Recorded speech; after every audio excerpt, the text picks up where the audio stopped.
सावन में बाबा धाम जाकर वहां भगवान भोलेनाथ को जल चढ़ाने की परंपरा है। इसलिए सावन का महीना आते ही शिवलिंग पर जलाभिषेक करने के लिए शिव भक्तों में होड़ मची रहती है।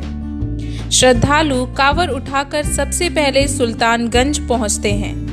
वहां से गंगा जल भरते हैं और फिर निकल पड़ते हैं कच्ची पक्की सड़कों से होते हुए बाबा धाम की ओर।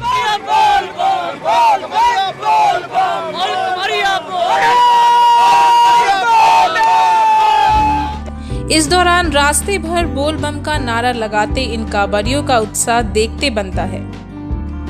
सुल्तानगंज से ही क्यों उठता है गंगा जल। सुल्तानगंज बिहार के भागलपुर जिला में स्थित एक ऐतिहासिक स्थल है।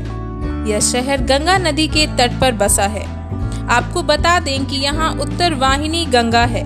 पूरे देश में सिर्फ सुल्तानगंज ही वो जगह है जहाँ गंगा उत्तर दिशा में बहती है। इसके कारण सावन में लाखों कांवरिया देश के अलग अलग जगहों से यहाँ पहुँचते हैं और गंगा तट से जल उठाते हैं। फिर इसी गंगा जल को झारखंड के देवघर स्थित बाबा बैद्यनाथ पर चढ़ाते हैं। उत्तर वाहिनी गंगा से जुड़ी है प्रचलित कथा। सुल्तानगंज में उत्तर वाहिनी गंगा से जुड़ी एक प्रचलित कथा है।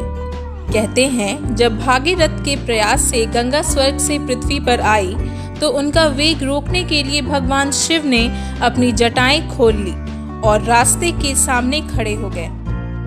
शिव जी के इस चमत्कार से गंगा गायब हो गई। बाद में देवताओं की प्रार्थना पर शिव ने उन्हें अपनी जांघ के नीचे बहने का मार्ग दे दिया।